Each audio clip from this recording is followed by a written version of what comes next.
प्रभुं प्राणनाथं विभुं विश्वनाथं जगन्नाथनाथं सदानन्दभाजं भवद्भव्यभूतेश्वरं भूतनाथं शिवं शङ्करं शम्भुमीशानमीडे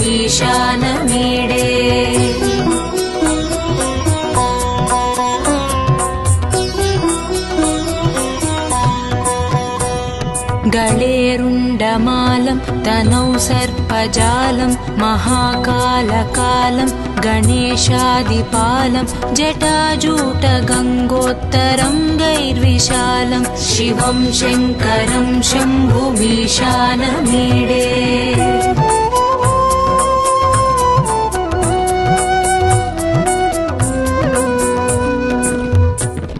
मुदामाकरं मण्डनं मण्डयन्तं महामण्डलं भस्मभूषाधरं तम् अनादिं ह्यपारं महामोहमारं शिवं शङ्करं शम्भुमीशानमीडे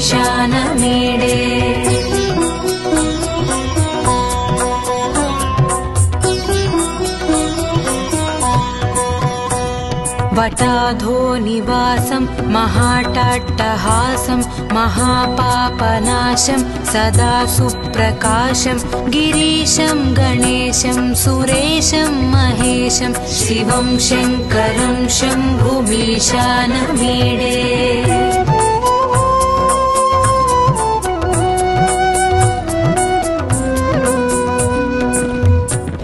गिरीन्द्रात्मजा सङ्गृहीतार्धदेहं गिरौ संस्थितं सर्वदापन्नगेहं परब्रह्म ब्रह्मादिभिर्वन्द्यमानं शिवं शङ्करं शम्भुमीशानमीडे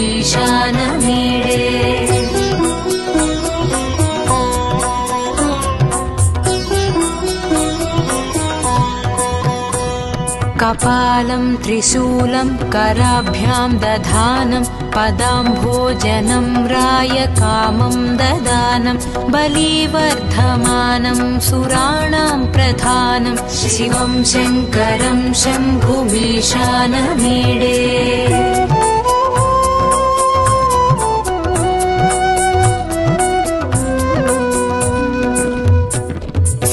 शरच्चन्द्रगात्रं गणानन्दपात्रं त्रिनेत्रं पवित्रं धनेशस्य मित्रम् अपर्णाकळत्रं सदा सच्चरित्रं शिवं शङ्करं शम्भुमीशानमीडे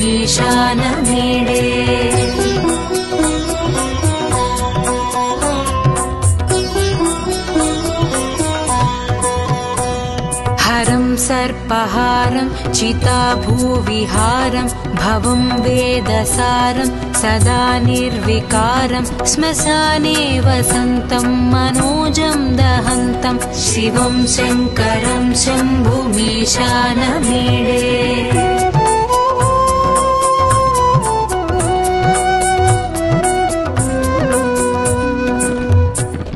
स्वयं यः प्रभाते नरः शूलपाणे पठेत् स्तोत्ररत्नं द्विह प्राप्य रत्नं सुपुत्रं सुधान्यं सुमित्रं कळत्रं विचित्रैः समाराध्य मोक्षं प्रयाति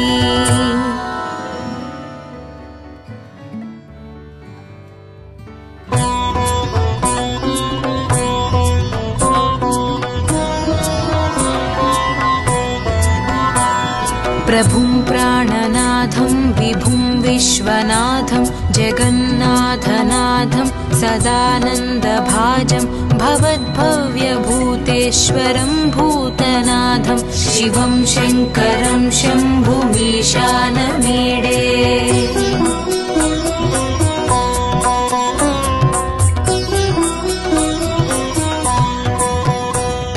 गळेरुण्डमालं तनौ सर्पजालं महाकालकालं गणेशादिपालं जटाजूटगङ्गोत्तरङ्गैर्विशालं शिवं शङ्करं शम्भुमीशानमीडे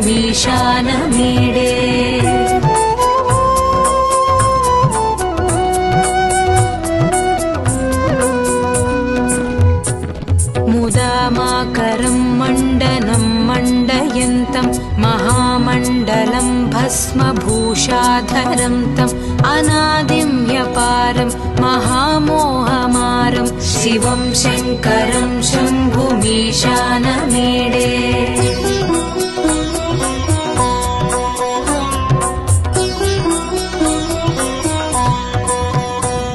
वटाधो निवासं महाटाट्टहासं महापापनाशं सदा सुप्रकाशं गिरीशं गणेशं सुरेशं महेशं शिवं शङ्करं शम्भुमीशानमीडे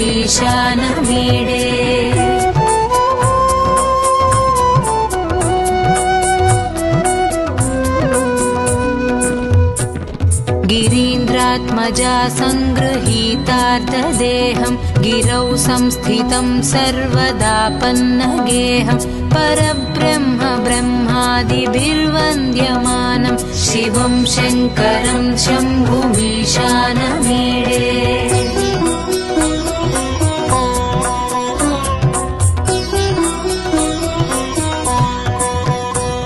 कपालं त्रिशूलं कराभ्यां दधानं पदाम्भोजनं रायकामं ददानं बलिवर्धमानं सुराणां प्रधानं शिवं शङ्करं शम्भुमीशानमीडे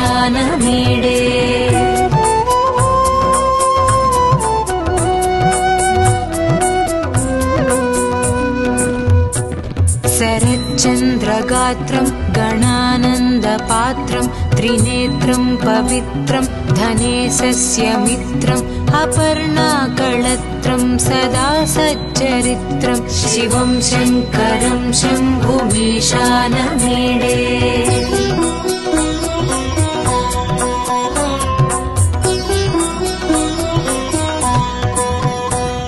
हरं सर्पहारं चिताभूविहारं भवं वेदसारं सदा निर्विकारं श्मशाने वसन्तं मनोजं दहन्तं शिवं शङ्करं शम्भुमीशानमीडे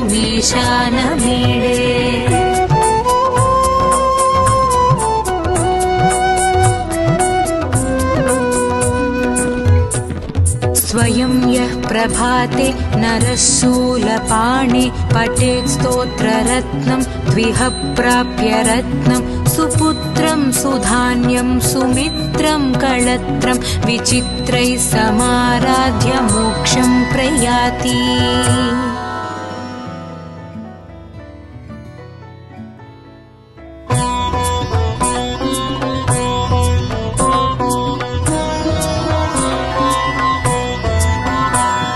प्रभुं प्राणनाथं विभुं विश्वनाथं जगन्नाथनाथं सदानन्दभाजं भवद्भव्यभूतेश्वरं भूतनाथं शिवं शङ्करं शम्भुमीशानमीडे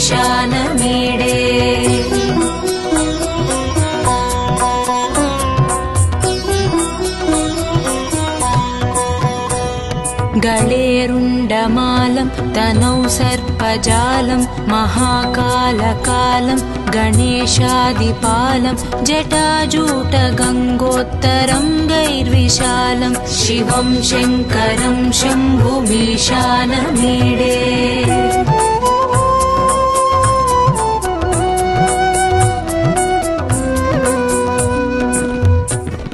मुदामाकरं मण्डनं मण्डयन्तं महामण्डलं भस्मभूषाधरं तम् अनादिं ह्यपारं महामोहमारं शिवं शङ्करं शम्भुमीशानमीडे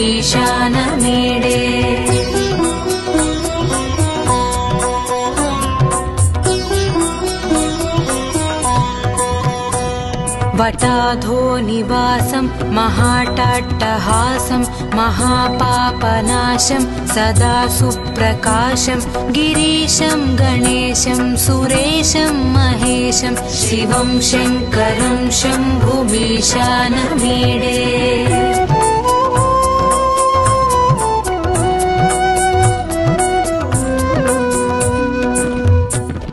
गिरीन्द्रात्मजा सङ्गृहीतार्धदेहं गिरौ संस्थितं सर्वदापन्नगेहं परब्रह्म ब्रह्मादिभिर्वन्द्यमानं शिवं शङ्करं शम्भुमीशानमीडे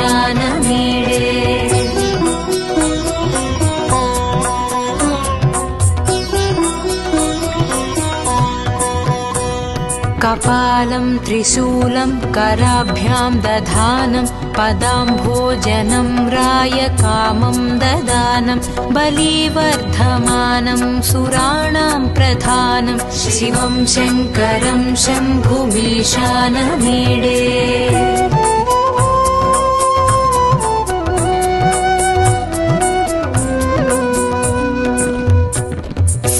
शरच्चन्द्रगात्रं गणानन्दपात्रं त्रिनेत्रं पवित्रं धनेशस्य मित्रम् अपर्णाकळत्रं सदा सच्चरित्रं शिवं शङ्करं शम्भुमीशानमीडे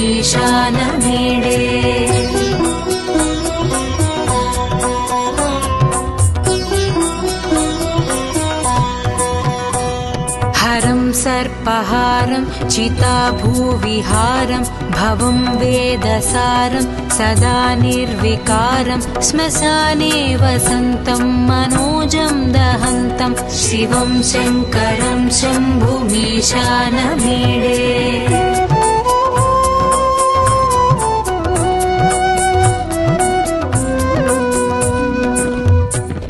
स्वयं यः प्रभाते नरः शूलपाणे पठेत् स्तोत्ररत्नं द्विह प्राप्य रत्नं सुपुत्रं सुधान्यं सुमित्रं कळत्रं विचित्रैः समाराध्य मोक्षं प्रयाति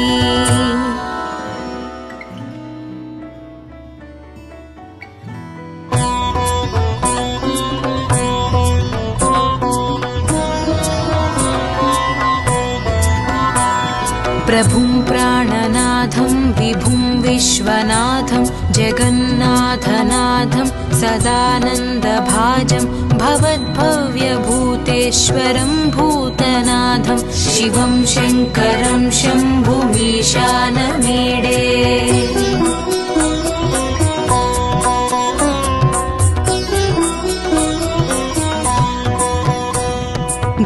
गळेरुण्डमालं तनौ सर्पजालं महाकालकालं गणेशादिपालं जटाजूटगङ्गोत्तरं गैर्विशालं शिवं शङ्करं शम्भुमीशानमीडे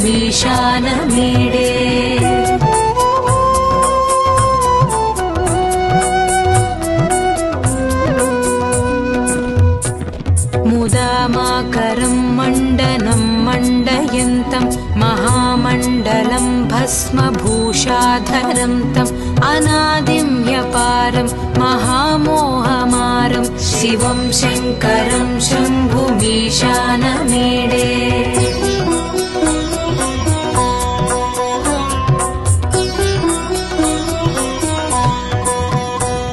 वटाधो निवासं महाटाट्टहासं महापापनाशं सदा सुप्रकाशं गिरीशं गणेशं सुरेशं महेशं शिवं शङ्करं शम्भुमीशानमीडे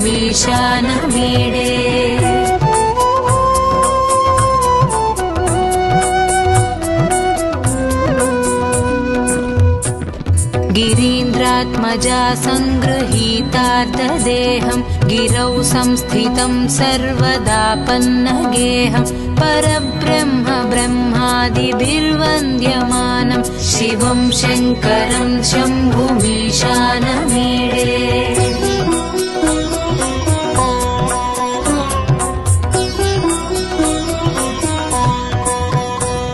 कपालं त्रिशूलं कराभ्यां दधानं पदाम्भोजनं रायकामं ददानं बलिवर्धमानं सुराणां प्रधानं शिवं शङ्करं शम्भुमीशानमीडे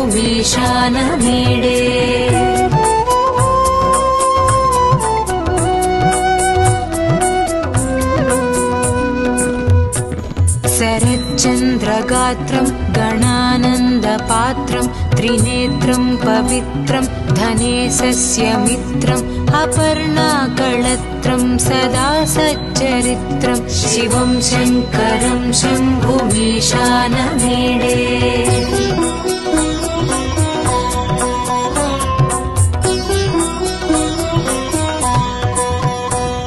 हरं सर्पहारं चिताभूविहारं भवं वेदसारं सदा निर्विकारं श्मशाने वसन्तं मनोजं दहन्तं शिवं शङ्करं शम्भुमीशानमीडे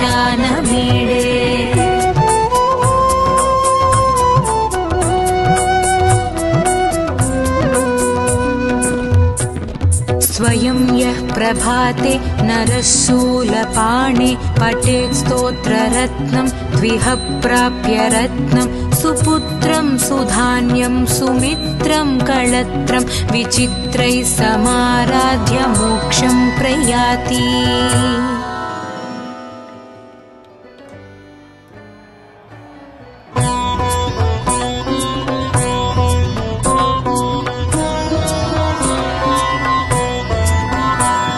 प्रभुं प्राणनाथं विभुं विश्वनाथं जगन्नाथनाथं सदानन्दभाजं भवद्भव्यभूतेश्वरं भूतनाथं शिवं शङ्करं शम्भुमीशानमीडे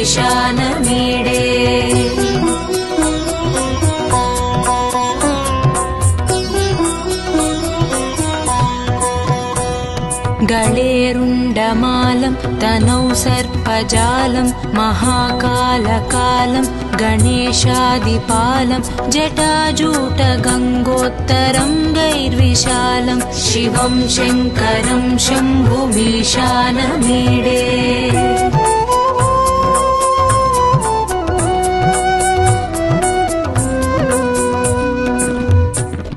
मुदामाकरं मण्डनं मण्डयन्तं महामण्डलं भस्मभूषाधरं तम् अनादिं ह्यपारं महामोहमारं शिवं शङ्करं शम्भुमीशानमीडे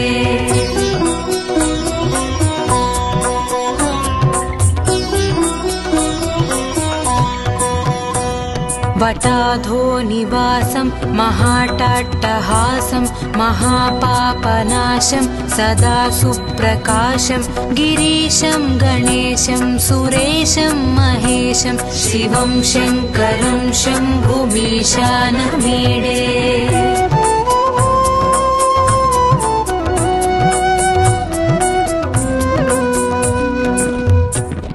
गिरीन्द्रात्मजा सङ्गृहीतार्थदेहं गिरौ संस्थितं सर्वदा पन्नगेहं परब्रह्म ब्रह्मादिभिर्वन्द्यमानं शिवं शङ्करं शम्भुमीशानमीडे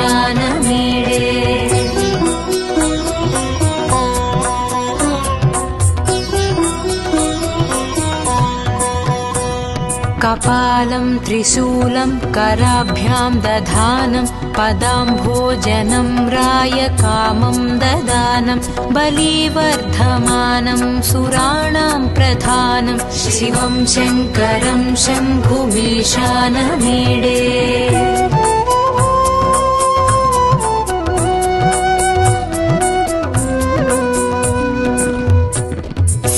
शरच्चन्द्रगात्रं गणानन्दपात्रं त्रिनेत्रं पवित्रं धनेशस्य मित्रम् अपर्णाकळत्रं सदा सच्चरित्रं शिवं शङ्करं शम्भुमीशानमीडे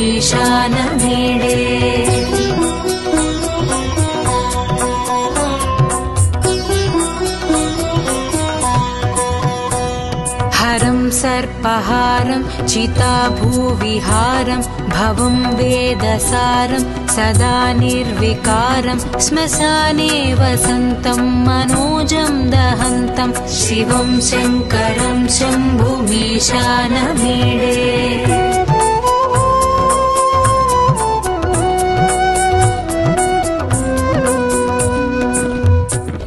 स्वयं यः प्रभाते नरः शूलपाणे पठेत् स्तोत्ररत्नं द्विह प्राप्य रत्नं सुपुत्रं सुधान्यं सुमित्रं कळत्रं विचित्रैः समाराध्य मोक्षं प्रयाति।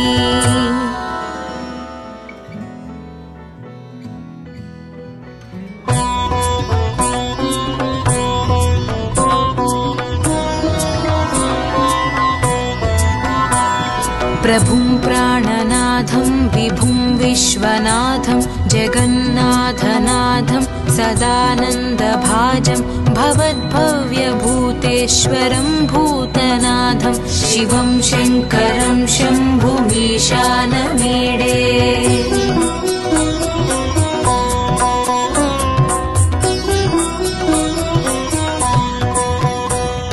गळेरुण्डमालं तनौ सर्पजालं महाकालकालं गणेशादिपालं जटाजूटगङ्गोत्तरङ्गैर्विशालं शिवं शङ्करं शम्भुमीशानमीडे।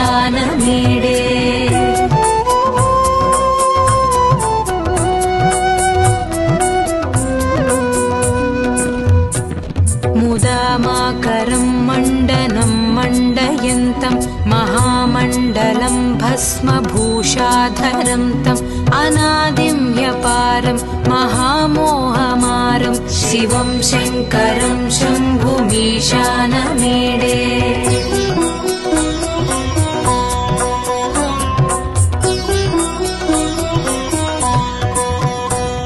वटाधो निवासं महाटाट्टहासं महापापनाशं सदा सुप्रकाशं गिरीशं गणेशं सुरेशं महेशं शिवं शङ्करं शम्भुमीशानमीडे।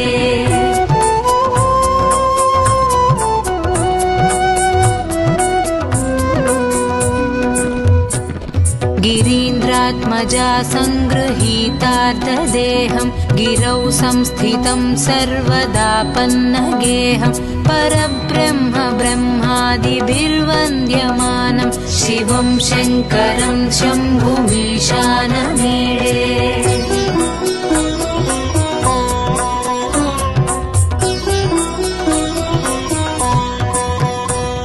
कपालं त्रिशूलं कराभ्यां दधानं पदाम्भोजनं रायकामं ददानं बलिवर्धमानं सुराणां प्रधानं शिवं शङ्करं शम्भुमीशानमीडे।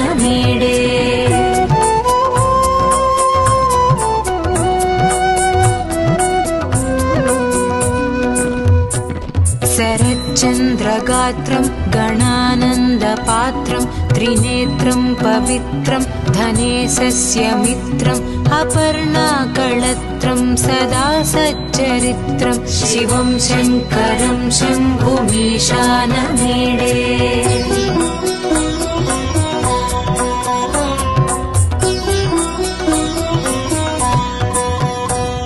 हरं सर्पहारं चिताभूविहारं भवं वेदसारं सदा निर्विकारं श्मशाने वसन्तं मनोजं दहन्तं शिवं शङ्करं शम्भुमीशानमीडे।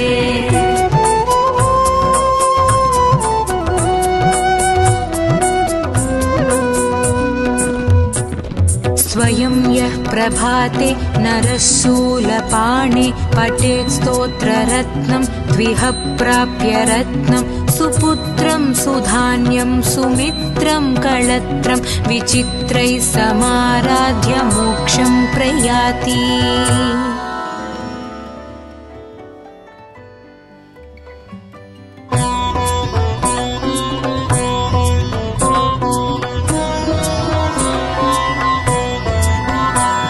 प्रभुं प्राणनाथं विभुं विश्वनाथं जगन्नाथनाथं सदानन्दभाजं भवद्भव्यभूतेश्वरं भूतनाथं शिवं शङ्करं शम्भुमीशानमीडे।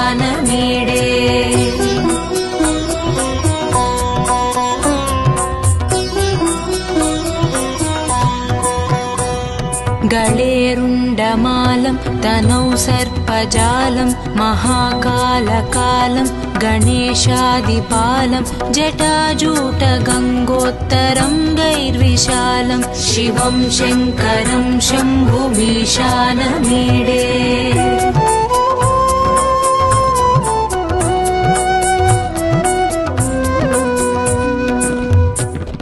मुदामाकरं मण्डनं मण्डयन्तं महामण्डलं भस्मभूषाधरं तम् अनादिं ह्यपारं महामोहमारं शिवं शङ्करं शम्भुमीशानमीडे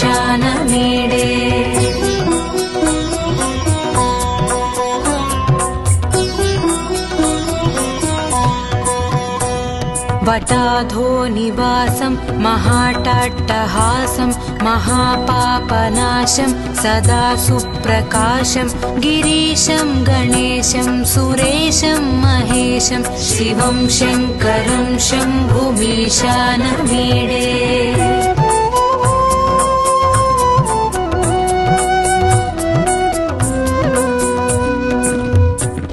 गिरीन्द्रात्मजा सङ्गृहीतार्धदेहं गिरौ संस्थितं सर्वदापन्नगेहं परब्रह्म ब्रह्मादिभिर्वन्द्यमानं शिवं शङ्करं शम्भुमीशानमीडे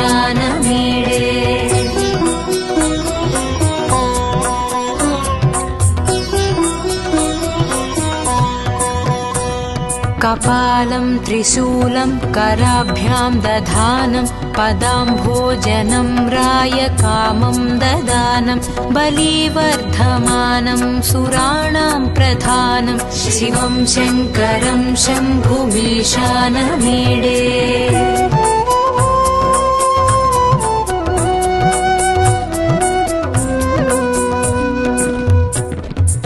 शरच्चन्द्रगात्रं गणानन्दपात्रं त्रिनेत्रं पवित्रं धनेशस्य मित्रम् अपर्णाकळत्रं सदा सच्चरित्रं शिवं शङ्करं शम्भुमीशानमीडे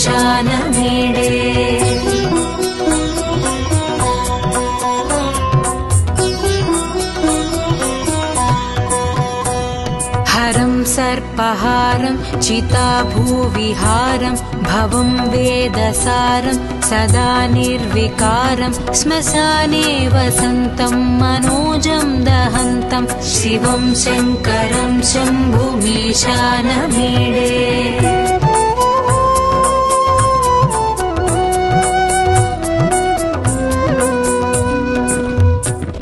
स्वयं यः प्रभाते नरः शूलपाणे पठेत् स्तोत्ररत्नं द्विह प्राप्य रत्नं सुपुत्रं सुधान्यं सुमित्रं कळत्रं विचित्रैः समाराध्य मोक्षं प्रयाति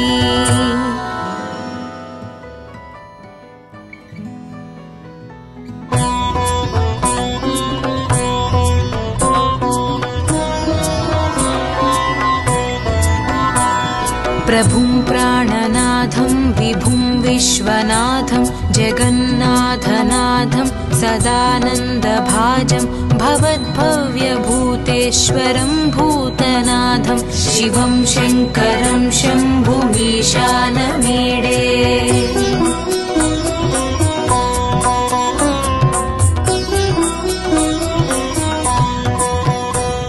गळेरुण्डमालं तनौ सर्पजालं महाकालकालं गणेशादिपालं जटाजूटगङ्गोत्तरङ्गैर्विशालं शिवं शङ्करं शम्भुमीशानमीडे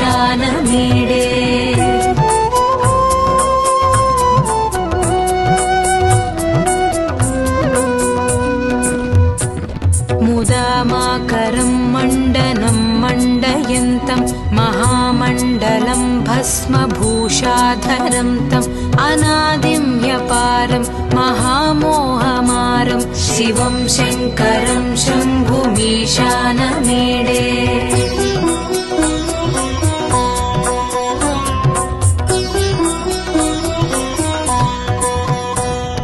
वटाधो निवासं महाटाट्टहासं महापापनाशं सदा सुप्रकाशं गिरीशं गणेशं सुरेशं महेशं शिवं शङ्करं शम्भुमीशानमीडे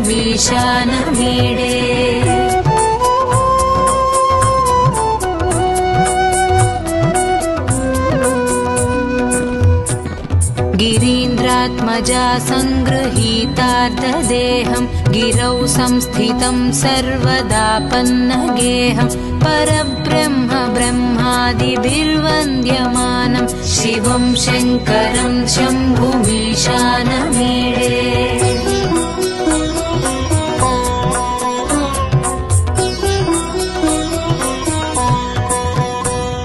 कपालं त्रिशूलं कराभ्यां दधानं पदाम्भोजनं रायकामं ददानं बलिवर्धमानं सुराणां प्रधानं शिवं शङ्करं शम्भुमीशानमीडे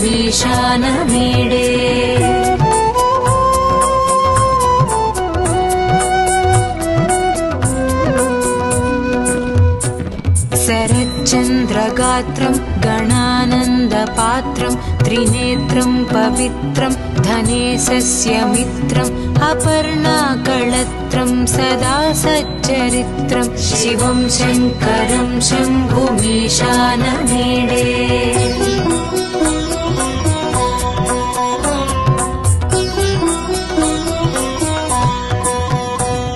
हरं सर्पहारं चिताभूविहारं भवं वेदसारं सदा निर्विकारं श्मशाने वसन्तं मनोजं दहन्तं शिवं शङ्करं शम्भुमीशानमीडे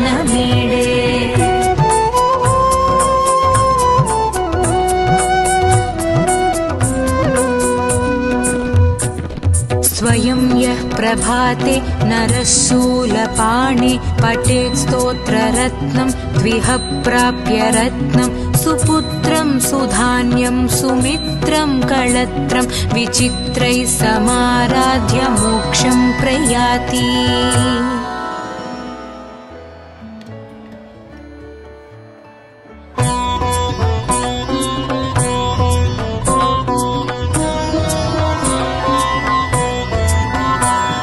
प्रभुं प्राणनाथं विभुं विश्वनाथं जगन्नाथनाथं सदानन्दभाजं भवद्भव्यभूतेश्वरं भूतनाथं शिवं शङ्करं शम्भुमीशानमीडे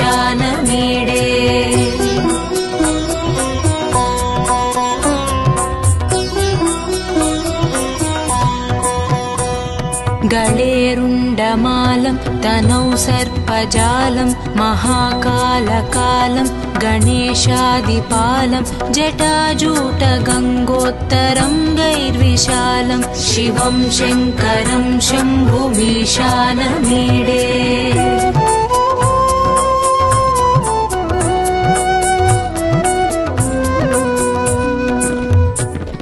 मुदामाकरं मण्डनं मण्डयन्तं महामण्डलं भस्मभूषाधरं तम् अनादिं ह्यपारं महामोहमारं शिवं शङ्करं शम्भुमीशानमीडे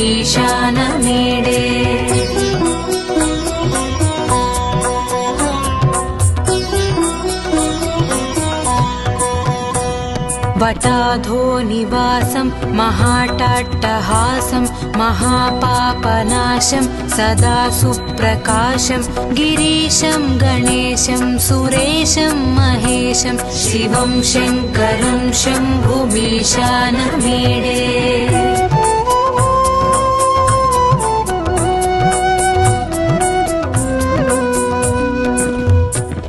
गिरीन्द्रात्मजा सङ्गृहीतार्धदेहं गिरौ संस्थितं सर्वदापन्नगेहं परब्रह्म ब्रह्मादिभिर्वन्द्यमानं शिवं शङ्करं शम्भुमीशानमीडे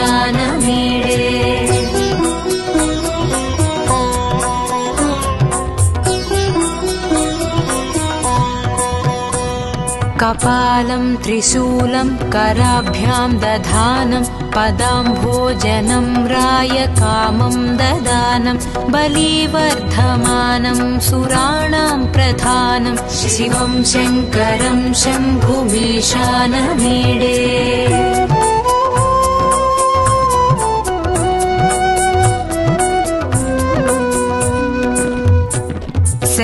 शरच्चन्द्रगात्रं गणानन्दपात्रं त्रिनेत्रं पवित्रं धनेशस्य मित्रम् अपर्णाकळत्रं सदा सच्चरित्रं शिवं शङ्करं शम्भुमीशानमीडे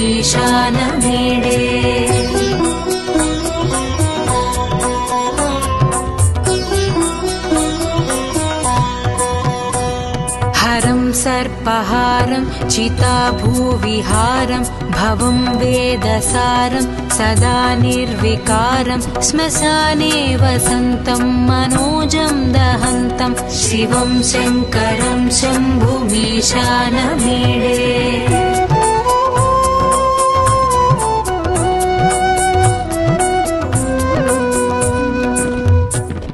स्वयं यः प्रभाते नरः शूलपाणे पठेत् स्तोत्ररत्नं द्विह प्राप्य रत्नं सुपुत्रं सुधान्यं सुमित्रं कळत्रं विचित्रैः समाराध्य मोक्षं प्रयाति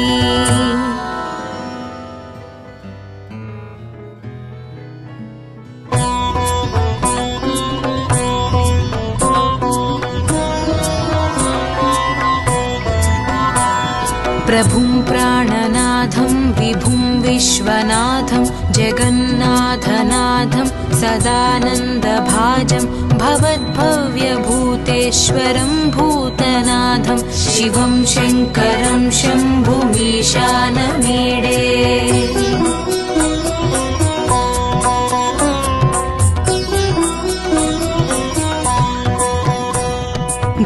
गळेरुण्डमालं तनौ सर्पजालं महाकालकालं गणेशादिपालं जटाजूटगङ्गोत्तरं गैर्विशालं शिवं शङ्करं शम्भुमीशानमीडे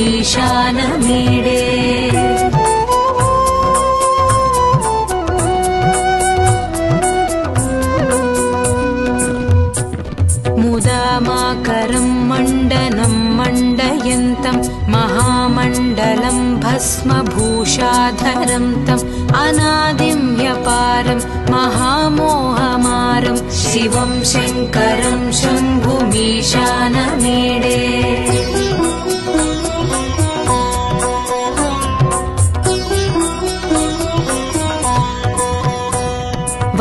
वटाधोनिवासं महाटाट्टहासं महापापनाशं सदा सुप्रकाशं गिरीशं गणेशं सुरेशं महेशं शिवं शङ्करं शम्भुमीशानमीडे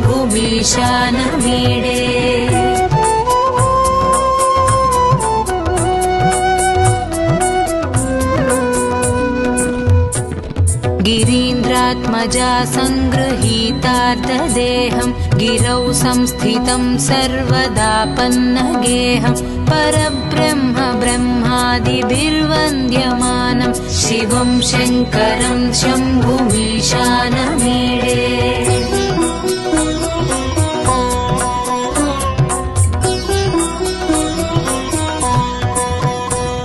कपालं त्रिशूलं कराभ्यां दधानं पदाम्भोजनं रायकामं ददानं बलिवर्धमानं सुराणां प्रधानं शिवं शङ्करं शम्भुमीशानमीडे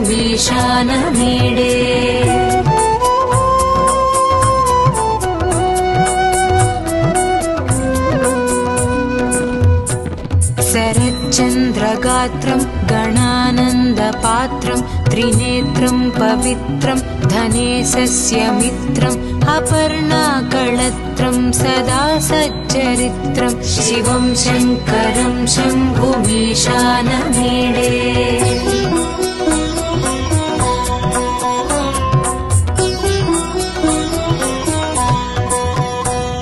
हरं सर्पहारं चिताभूविहारं भवं वेदसारं सदा निर्विकारं श्मशाने वसन्तं मनोजं दहन्तं शिवं शङ्करं शम्भुमीशानमीडे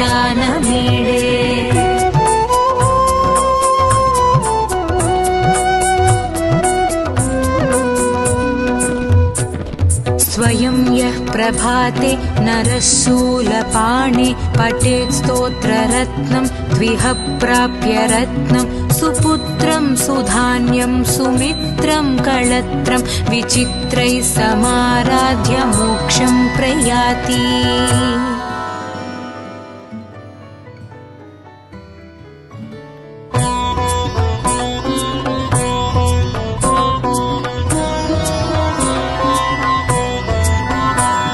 प्रभुं प्राणनाथं विभुं विश्वनाथं जगन्नाथनाथं सदानन्दभाजं भवद्भव्यभूतेश्वरं भूतनाथं शिवं शङ्करं शम्भुमीशानमीडे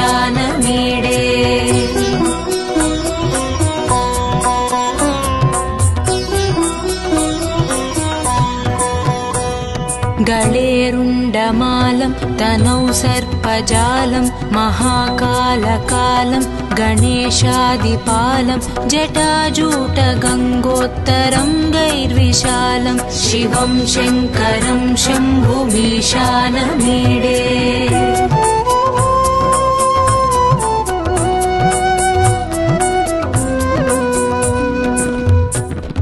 मुदामाकरं मण्डनं मण्डयन्तं महामण्डलं भस्मभूषाधरं तम् अनादिं ह्यपारं महामोहमारं शिवं शङ्करं शम्भुमीशानमीडे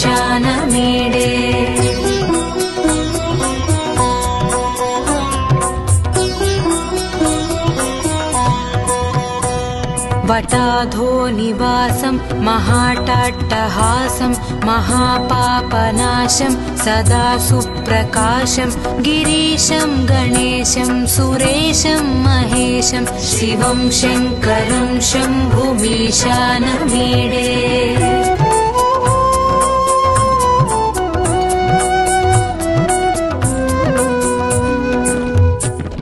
गिरीन्द्रात्मजा सङ्गृहीतार्धदेहं गिरौ संस्थितं सर्वदा पन्नगेहं परब्रह्म ब्रह्मादिभिर्वन्द्यमानं शिवं शङ्करं शम्भुमीशानमीडे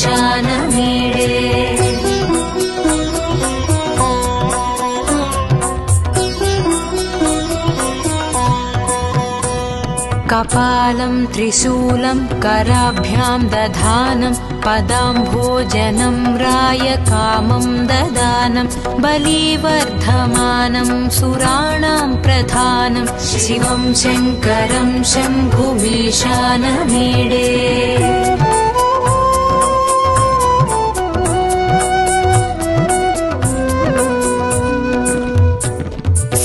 शरच्चन्द्रगात्रं गणानन्दपात्रं त्रिनेत्रं पवित्रं धनेशस्य मित्रम् अपर्णाकळत्रं सदा सच्चरित्रं शिवं शङ्करं शम्भुमीशानमीडे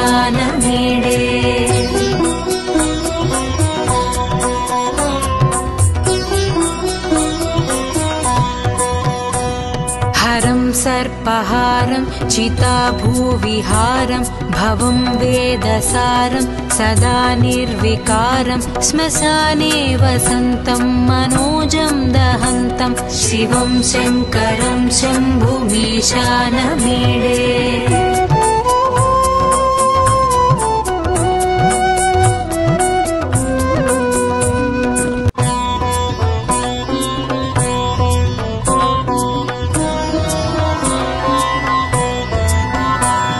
प्रभुं प्राणनाथं विभुं विश्वनाथं जगन्नाथनाथं सदानन्दभाजं भवद्भव्यभूतेश्वरं भूतनाथं शिवं शङ्करं शम्भुमीशानमीडे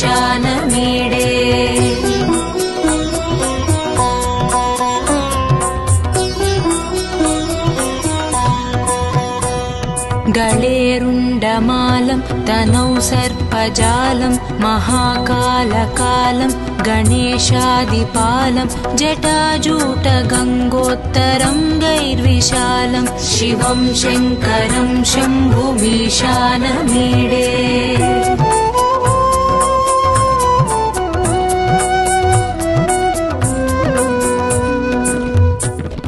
मुदामाकरं मण्डनं मण्डयन्तं महामण्डलं भस्मभूषाधरं तम् अनादिं ह्यपारं महामोहमारं शिवं शङ्करं शम्भुमीशानमीडे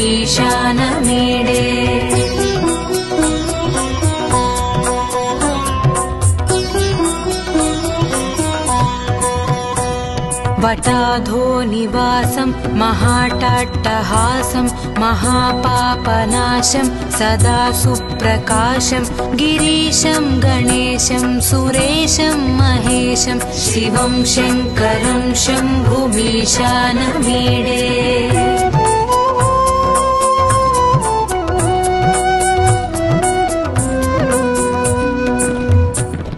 गिरीन्द्रात्मजा सङ्गृहीतार्धदेहं गिरौ संस्थितं सर्वदापन्नगेहं परब्रह्म ब्रह्मादिभिर्वन्द्यमानं शिवं शङ्करं शम्भुमीशानमीडे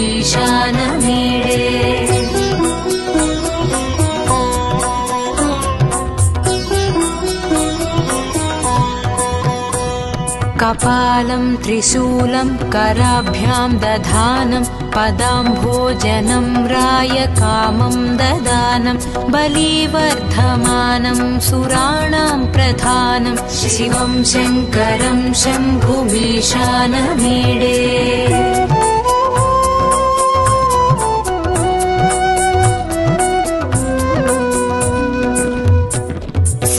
शरच्चन्द्रगात्रं गणानन्दपात्रं त्रिनेत्रं पवित्रं धनेशस्य मित्रम् अपर्णाकळत्रं सदा सच्चरित्रं शिवं शङ्करं शम्भुमीशानमीडे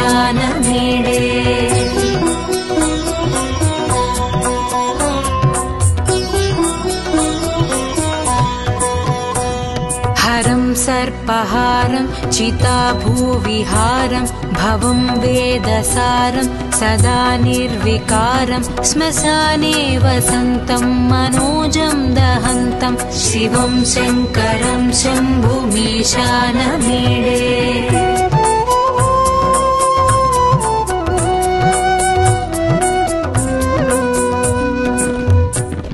स्वयं यः प्रभाते नरः शूलपाणे पठेत् स्तोत्ररत्नं द्विह प्राप्य रत्नं सुपुत्रं सुधान्यं सुमित्रं कळत्रं विचित्रैः समाराध्य मोक्षं प्रयाति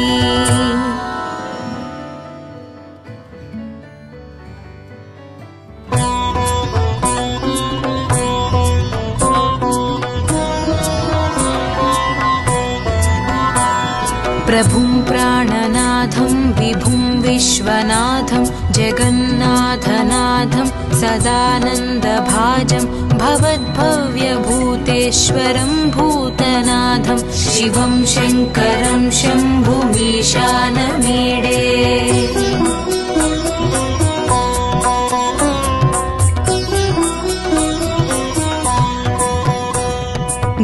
गलेरुण्डमालं तनौ सर्पजालं महाकालकालं गणेशादिपालं जटाजूटगङ्गोत्तरं गैर्विशालं शिवं शङ्करं शम्भुमीशानमीडे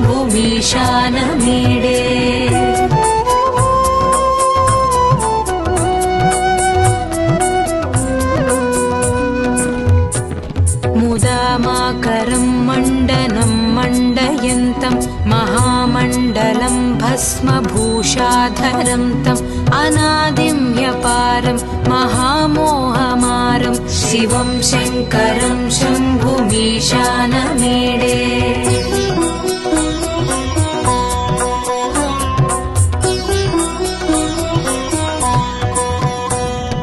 वटाधो निवासं महाटाट्टहासं महापापनाशं सदा सुप्रकाशं गिरीशं गणेशं सुरेशं महेशं शिवं शङ्करं शम्भुमीशानमीडे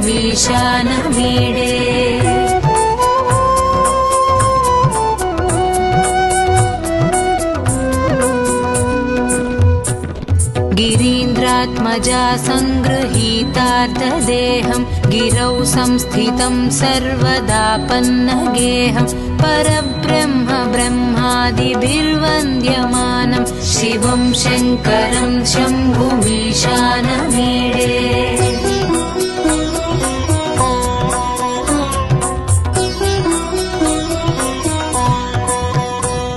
कपालं त्रिशूलं कराभ्यां दधानं पदाम्भोजनं रायकामं ददानं बलिवर्धमानं सुराणां प्रधानं शिवं शङ्करं शम्भुमीशानमीडे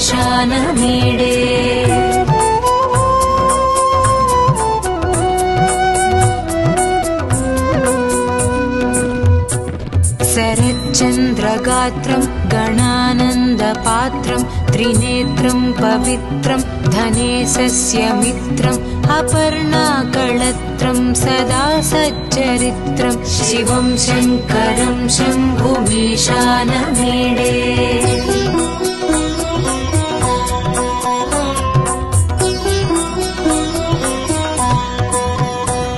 हरं सर्पहारं चिताभूविहारं भवं वेदसारं सदा निर्विकारं श्मशाने वसन्तं मनोजं दहन्तं शिवं शङ्करं शम्भुमीशानमीडे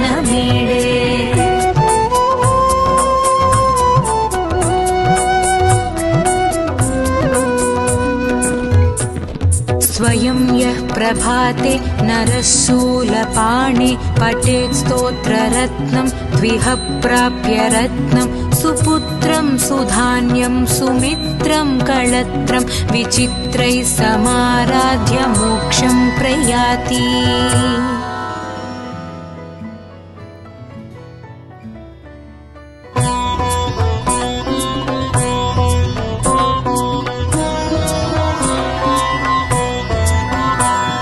प्रभुं प्राणनाथं विभुं विश्वनाथं जगन्नाथनाथं सदानन्दभाजं भवद्भव्यभूतेश्वरं भूतनाथं शिवं शङ्करं शम्भुमीशानमीडे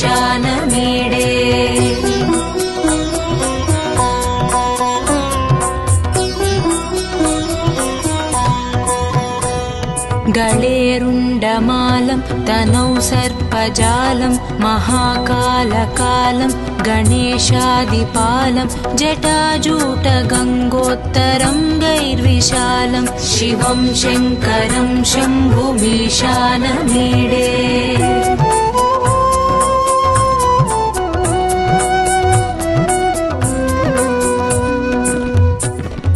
मुदामाकरं मण्डनं मण्डयन्तं महामण्डलं भस्मभूषाधरं तम् अनादिं ह्यपारं महामोहमारं शिवं शङ्करं शम्भुमीशानमीडे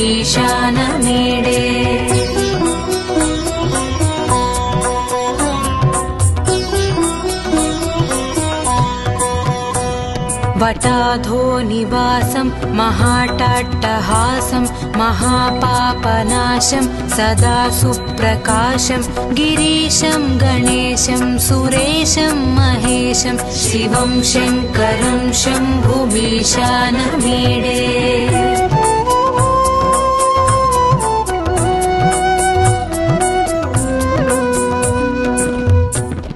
गिरीन्द्रात्मजा सङ्गृहीतार्धदेहं गिरौ संस्थितं सर्वदापन्नगेहं परब्रह्म ब्रह्मादिभिर्वन्द्यमानं शिवं शङ्करं शम्भुमीशानमीडे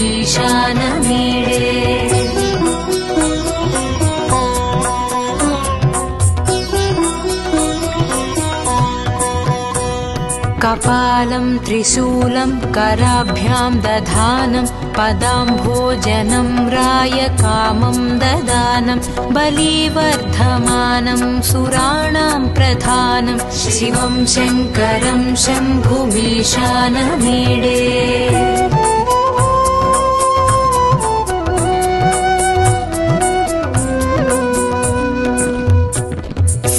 शरच्चन्द्रगात्रं गणानन्दपात्रं त्रिनेत्रं पवित्रं धनेशस्य मित्रम् अपर्णाकळत्रं सदा सच्चरित्रं शिवं शङ्करं शम्भुमीशानमीडे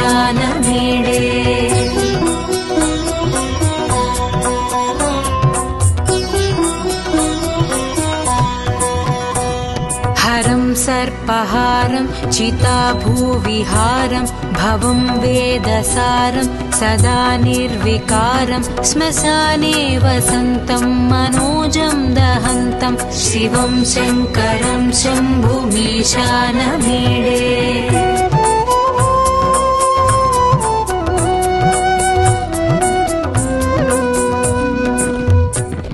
स्वयं यः प्रभाते नरः शूलपाणे पठेत् स्तोत्ररत्नं द्विह प्राप्य रत्नं सुपुत्रं सुधान्यम्